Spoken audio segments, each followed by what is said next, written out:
Alright, we've all heard it. It's all about the elevator pitch. What if I told you, you get in an elevator and the one person that you've always wanted to meet, either for the company you want to work for, an artist, a musician, an athlete, they get in the elevator with you or they're already in there. What do you say? How do you pitch who you are or share your thoughts of what they do in that short, as they say, potential 30 seconds that you have with him or her? What is your elevator pitch? Let's talk about that today. Ladies and gentlemen, let's go.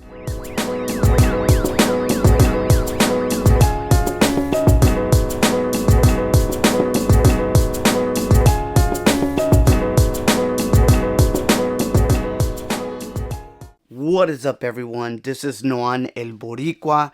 Super excited because it's another episode. At the time of this recording, we are in the weekend. As I love to say, this is a Fuel Pasión Friday moment where we get a chance to kind of just visit something and hopefully fuel your passion in whatever that looks like. In la cultura, maybe in your faith, or in those conexiones that you're constantly trying to make as you're navigating your career, your education, maybe relationships, community, lo que sea, whatever that looks like. Thank you for just watching this or listening to this. And I am just really excited because I opened up talking about the elevator pitch. Now, before we dive into that, I just want to say thank you guys so much. I've had so many people just liking the photos that I posted, and we had talked about of getting the opportunity to meet President Barack Obama. Shout out to just Angel being a part of that photo with me, out in San Diego area, which felicidades, because the Dodgers are no longer in the playoffs.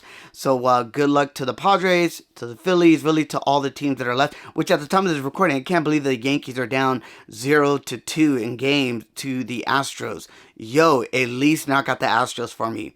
Anyhow, I digress. So I'm really excited because of the fact that I've had the opportunity to,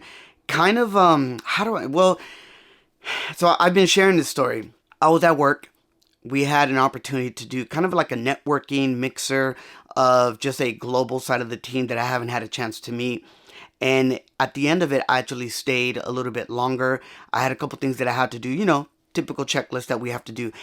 It was unique though because this is how you just never know. You never know. As I'm about to get on the elevator, the gentleman comes out and I try to step in, so we kind of almost collide. And I apologize. He apologized. I step into the elevator and the distant voice in the back of the elevator says, "What is on this floor?" I'm on my phone. I don't have my phone with me, but I'm on my phone and I'm checking something, and I just kind of answer off top that these are our offices, this is where everybody kind of meets, this is where our cafeteria, or we call it the hub, for your snacks. And then as I was kind of saying that, I look over to him and I realized that was Travis Scott that I just answered that to. It was unique because I thought I heard my name. I think I did hear my name. And, I stopped, and then, our front desk, they were like, "Don't worry about it, Monday." And in my head, I'm just like, yo, this is crazy. Like, I'm in an elevator with Travis Scott.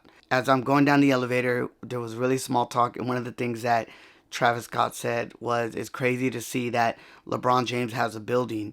And, everyone's joking. And he goes, man, hopefully I get a building one day. And, his colleagues were laughing and we're all laughing. And it was just a really cool little moment. And, in my mind, I was thinking, man, this would be a great time to try to FaceTime my boy Daryl that never answered my text, because I wanted to get his attention and surprise him, but it didn't happen. It is what it is.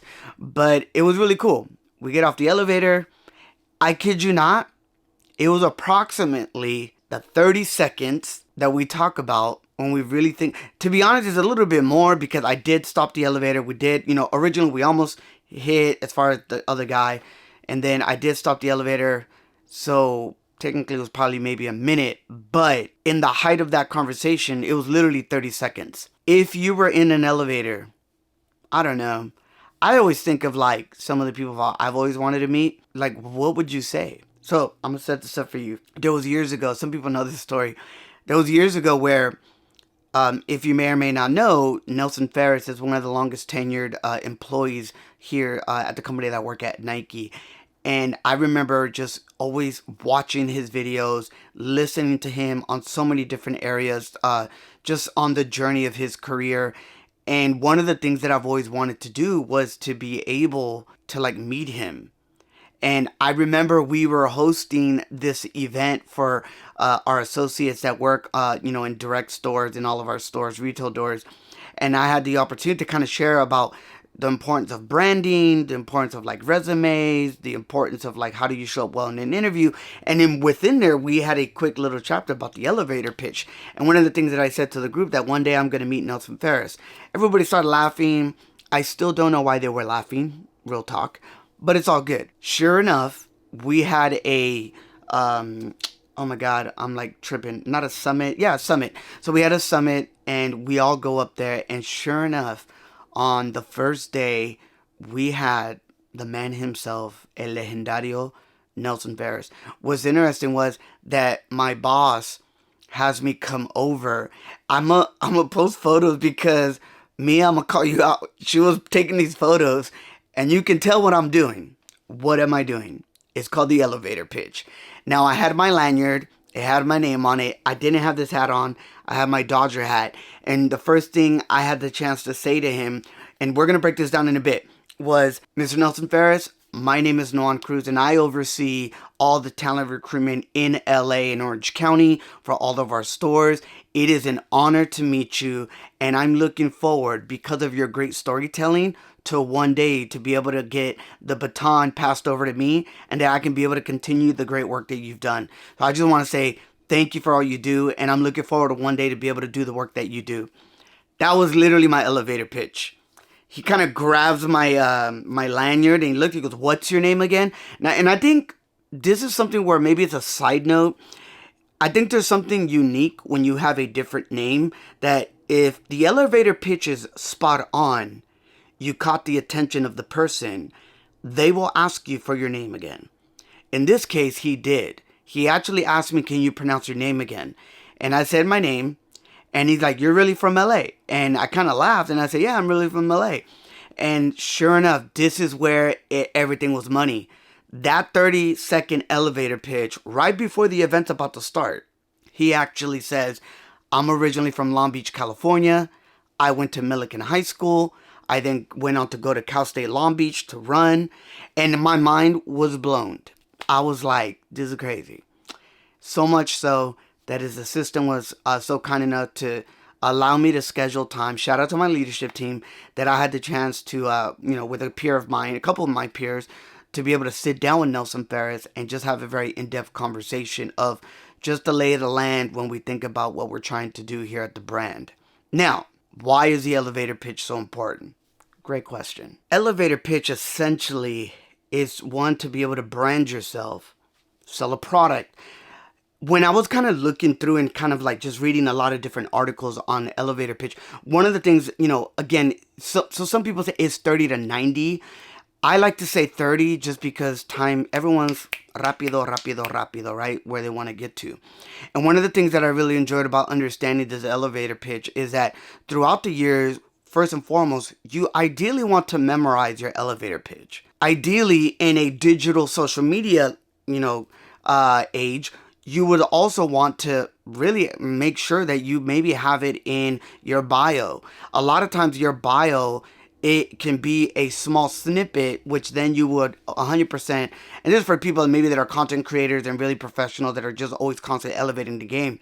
This is something where you maybe would then want to have like a link tree, and then maybe you have a podcast, maybe you have a YouTube channel, which by the way, subscribe and hit a like if you're watching this on YouTube. I would appreciate it.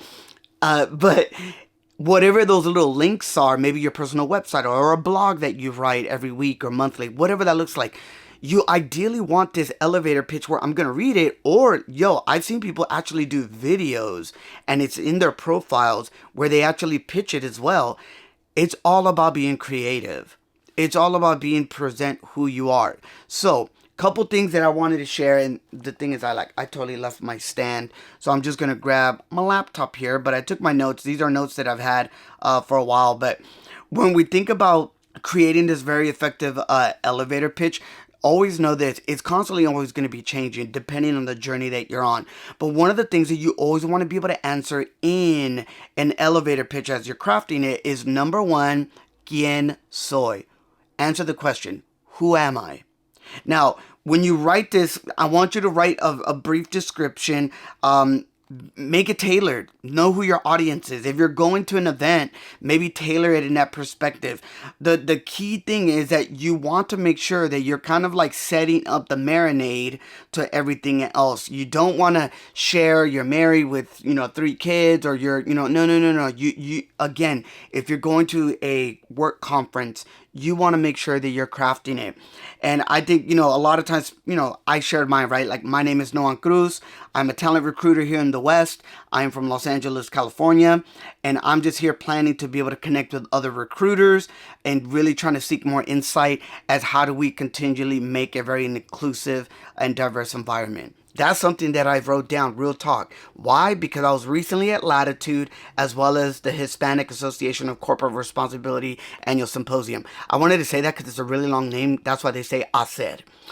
That's the first thing you want to do, right? So once you write that brief description, the next thing is you want to be able to answer, what do I do?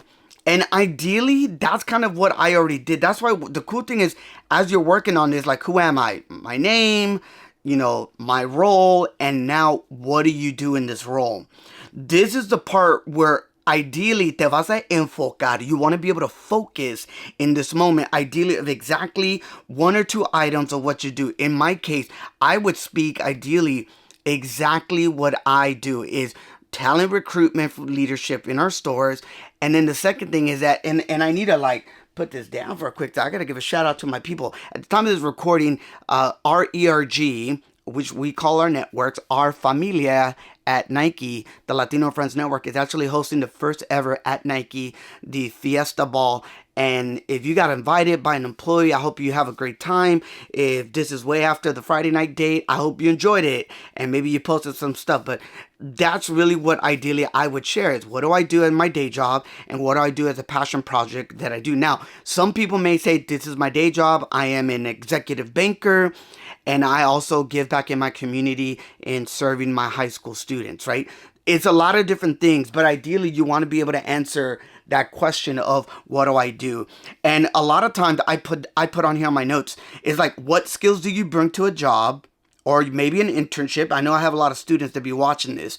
And then how do you gain those skills? And then the other thing is, like I said earlier, you want to talk about your values, your passion. Like, what do you really care about related to your goals and your career goals? What drives your interest? And I think the beauty is that as you're working on this, then the last thing is, all right, now you said, who am I? You're telling me what you do. Número tres. Now I want you to answer this question. What is my ask? When I say what is my ask, it's like, what am I asking for? It's important to end by asking a question. What do I mean by that? The question could be a simple request of like a recommendation, or maybe sharing information, exchange, or conexiones, right? You gotta make that connection. And it's also maybe just making sure that you stay contacted. And I think the cool thing here is that you always want to be able to target this pitch at every single event. So that last part of your ask may be different. The other thing is, I don't want to get ahead of myself. In what you're asking, it could be like, hey, great to know you. Just want to know, could we connect each other on LinkedIn? Or, hey, I wanted to know, is there anyone that you think in the field that I want to get to in your company who would be a great contact? Can I find them on LinkedIn? That is the simplest way that you can really get in there and try to, as they say, shooters shoot. But one of the things I will say is always practice. This is something that if you have time, as you're reflecting on your next step in your journey, you need to ask that question because it's very important. And I think that when you're done in doing what you do in creating your pitch and your elevator pitch, I think that the biggest thing is you want to follow up. Now, they always say, what's the rule? Is it 24, 72 hours, 3 days? Look, follow your heart. Like, when you want to follow up. And as long as you do that, you will get better at doing your elevator pitch. I think for me, I've had the opportunity to be able to practice to different audiences of what I want to be able to do to grow. And in this season, I've really been kind of like building out this, just breaking this dirt and this ground and making it soft and ready as I'm trying to plant, and really allowing, of course, in my faith, allowing God to rain down, right, the nutrients and the resources so that when the opportunity comes, that I can be able to pitch what I can bring to a company or the current company where I'm at now. That's the beauty of an elevator pitch. And look, I know I made it very light about like meeting a celebrity. You just never know. What would you say? What would be the elevator pitch? Now, I guess in the case of a celebrity, this is like super side note. I don't know if I would ask for a photo, but I mean, I know a lot of people do. They'll have this like great little 30, 40-second pitch, and all of a sudden they're like, oh man, can I get a photo? I think that's something that, I would just say, think about that, because it's really just about being present in the moment that you have a chance to meet with someone that you've always wanted to meet.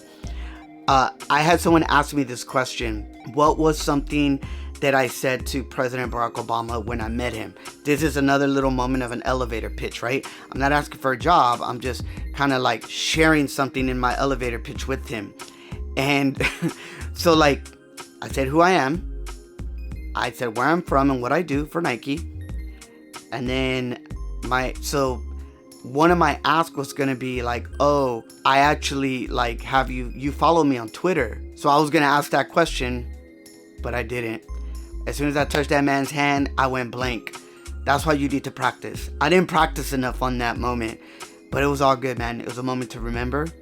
And I hope that this video maybe helps you out as you're working on your elevator pitch, working on your career and your relationships and all that you do in your communities. I want to say thank you for watching this video. My name is Noan El Boricua. Remember, check us out, fuelpasionpodcast.com. And as always, immerse yourself en la cultura. Always grow in your faith. Y como siempre, make those conexiones. Ladies and gentlemen, como dice mi abuelita, que Dios te bendiga.